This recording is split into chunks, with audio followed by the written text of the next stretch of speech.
इस बार जो पेपर होने वाला है टर्म वन का, क्लास 10th हो चाहे क्लास 12th हो, वो पेपर एमसीक्यू है, ऑब्जेक्टिव टाइप है, ये हम सबको पता है। आज की वीडियो में ना आपको ऐसी कुछ ट्रिक्स बताने वाला हूँ जिससे आपका एमसीक्यू का पेपर बहुत इजीली आप सॉल्व कर पाएंगे। पूरा वीडियो ना बड़े ध्यान से सुनना, समझना चीज़ों को, और हो सके तो नोट डाउन भी करना कि आपको एग्ज़ाम में एक्चुअली करना क्या है। ठीक है, तो अगर आप चैनल पर पहली बार आए हैं, नए आए हैं, चैनल को जल्दी से सब्सक्राइब कर लीजिए बेल के नोटिफिकेशन के साथ, ताकि आपको वीडियोज़ की नोटिफिकेशन पहले पहले मिल जाए। चलिए पहले समझते हैं कि यार ऑब्जेक्टिव टाइप आखिर क्या आसान होते हैं, मुश्किल होते हैं ऐसे टाइप क्वेश्चन से। देखो कुछ फ़ायदे तो हैं ऑब्वियसली। एक फ़ायदा तो ये है कि भाई आपके जो ऑप्शंस हैं उनमें आंसर तो पक्का गिवन है ही है, ये तो गारंटी हो गई। और आपको पता है 40 से 50% क्वेश्चन ज़्यादातर डेफिनेशन या प्रिंसिपल के ऊपर बेस्ड होते हैं। और एक और बड़ा बेनिफिट है एमसीक्यू के अंदर कि आपको गेस करके भी नंबर मिल सकते हैं। और एक फ़ायदा ये भी होता है कि भाई जो ऐसे टाइप क्वेश्चन है ना, वो ज़्यादा रिस्की होता है। भाई 5 नंबर का क्वेश्चन है, 6 नंबर का क्वेश्चन है, अगर वो गलत तो 5 नंबर आपके इकट्ठे चले गए। बट एमसीक्यू में क्या है, 1 मार्कर में क्या है, एक क्वेश्चन गलत होगा तो एक ही नंबर जाएगा ना आपका। तो यहाँ पर एमसीक्यू को सॉल्व करते हुए आपके पास रिस्क कम है। अब हो सकता है कुछ बच्चे मेरी बात से इत्तेफाक ना रखे, कुछ बच्चों को लगे नहीं जी आप तो गलत कह रहे हो, एमसीक्यू तो टफ होते हैं। देखिए हर चीज़ के फ़ायदे और नुकसान हैं, बट अगर आप कुछ ट्रिक्स का इस्तेमाल कर सकते हैं, कुछ ट्रिक्स को समझ लेंगे जो आज मैं आपको वीडियो में बताने वाला हूँ, तो आपके लिए एमसीक्यू सॉल्व करना बहुत ज़्यादा इजी होने वाला है। क्योंकि कोई भी स्किल सीखी जा सकती है और एमसीक्यू सॉल्व करने का भी कोई ना कोई तरीका तो है डेफिनेटली। कुछ कुछ चीज़ें आपको ध्यान में रखनी है जिससे आप एमसीक्यू बहुत ईजीली सॉल्व कर पाएंगे। चलिए बात करते हैं पहले सबसे पहली बात की। सबसे पहली चीज़ है कि when you start your questions, तो आपको थोड़ा सा फास्ट जाना है। देखिए इससे बेनिफिट क्या होने वाला है आपको, फटाफट से आपने क्वेश्चंस पढ़ने शुरू करें। जो क्वेश्चन आपको आता है, जिसका आंसर आपको आता है ना, उसको इमीडिएटली सॉल्व कर दीजिए।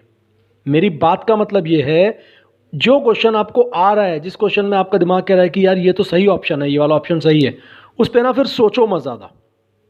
अगर आप रुक गए, आपने सोचना शुरू करा यार पता नहीं ये सही है या नहीं है, तो क्या होगा, आप अपने दिमाग पे ना एक डाउट क्रिएट कर रहे हो। आपके दिमाग को आप इंस्ट्रक्शंस दे रहे हो कि यार और सोच और सोच। और सोचने का मतलब है आप उस क्वेश्चन के अंदर अटक जाओगे। ठीक है, तो जब आप स्टार्ट करा आपने, तो आप थोड़ा सा फास्ट जाओ। जहाँ पर आपको बिल्कुल समझ में आ गया कि यार अच्छा यही आंसर है, उसको इमीडिएटली टिक करके आगे बढ़ो। उस पर रुकना नहीं है आपको उस क्वेश्चन के ऊपर। ठीक है, सेकंड तरीका आप क्या अपना सकते हो, एलिमिनेशन मेथड बोलते हैं इसको हम बेसिकली। आपको पता है एमसीक्यू का जो पेपर होता है, और कभी कभी ऐसा होता है कि हमें ये समझ में नहीं आता कि सही वाला ऑप्शन कौन सा है। उस केस में सबसे बढ़िया तरीका क्या है, ढूंढना शुरू करो कौन कौन से गलत आंसर हैं। 4 में से आपको 3 समझ में आ गए, भाई ये 3 तो यार बिल्कुल नहीं हो सकते।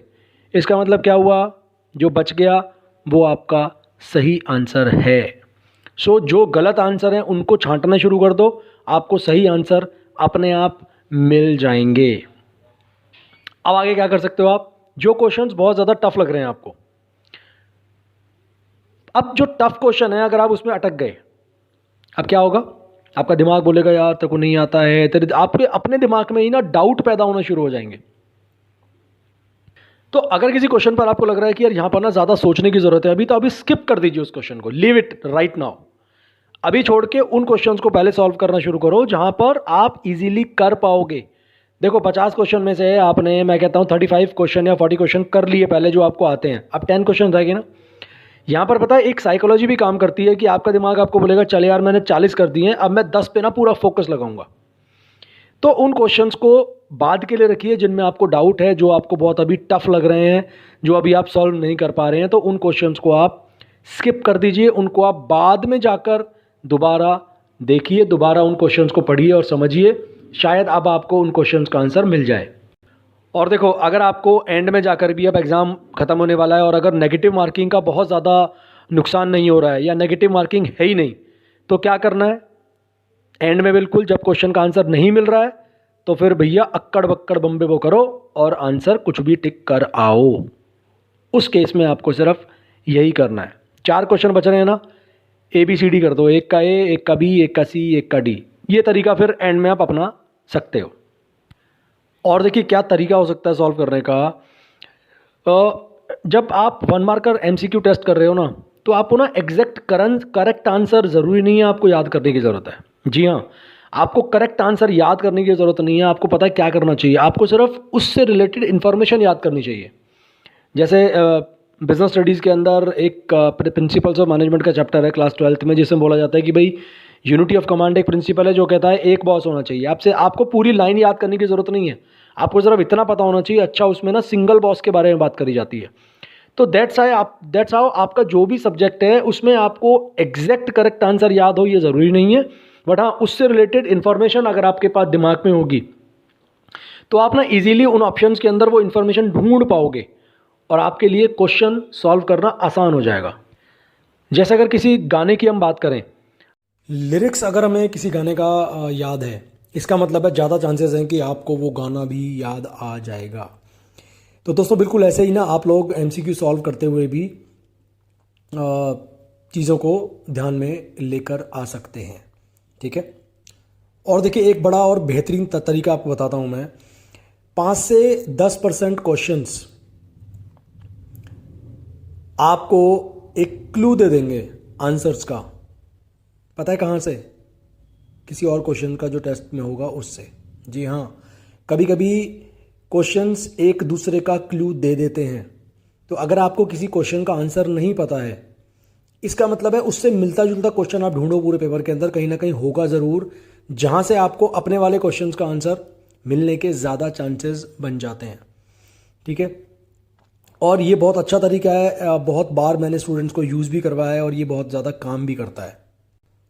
और एक तरीका ये भी हो सकता है, कभी कभी ना हम फंस जाते हैं कि यार अच्छा ये भी सही लग रहा है, ये भी सही लग रहा है। देखो उस टाइम पर क्या करना है आपको, बुक का चीज़ें याद नहीं आ रही हैं उस टाइम पर ना, फिर कहते हैं इसको कॉमन सेंस आपको यूज़ करनी पड़ेगी कि यार कौन सी चीज़ पहले हुई थी, कौन सी चीज़ बाद में हुई थी। इस टाइप का कोई क्वेश्चन अगर अटकता है तो आपको थोड़ा सा ये चीज़ समझने की ज़रूरत है।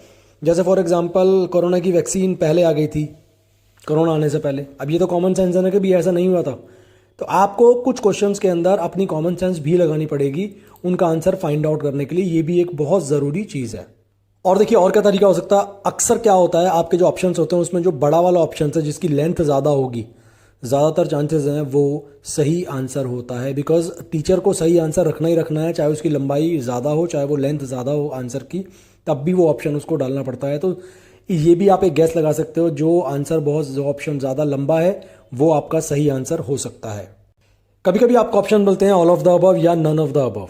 देखो ज़्यादातर केसेस में यही वाला ऑप्शन करेक्ट होता है, यानी कि आपको ऑल ऑफ द अबव या नन ऑफ द अबव आप टिक कर सकते हो। बट एक चीज़ का ध्यान रखिएगा, अगर बहुत सारे क्वेश्चंस में ये वाला ऑप्शन दिया गया है ऑल ऑफ द अबव या नन ऑफ द अबव, इसका मतलब है अब चांसेस कम है कि सभी ज़्यादातर क्वेश्चंस में answer all of the above या नन ऑफ द अबव होगा। तो उस केस में आपको ध्यान रखना है इनके अलावा आपको ऑप्शंस ढूंढने चाहिए। देखिए एक और बेहतरीन तरीका, ग्रामेटिकली अगर कुछ गड़बड़ है तो कैसे ठीक करते हैं उसको। देखिए अब आपको ये चेक करना है कि क्या जो क्वेश्चन आप सिलेक्ट कर रहे हैं क्या वो ग्रामेटिकली सही है।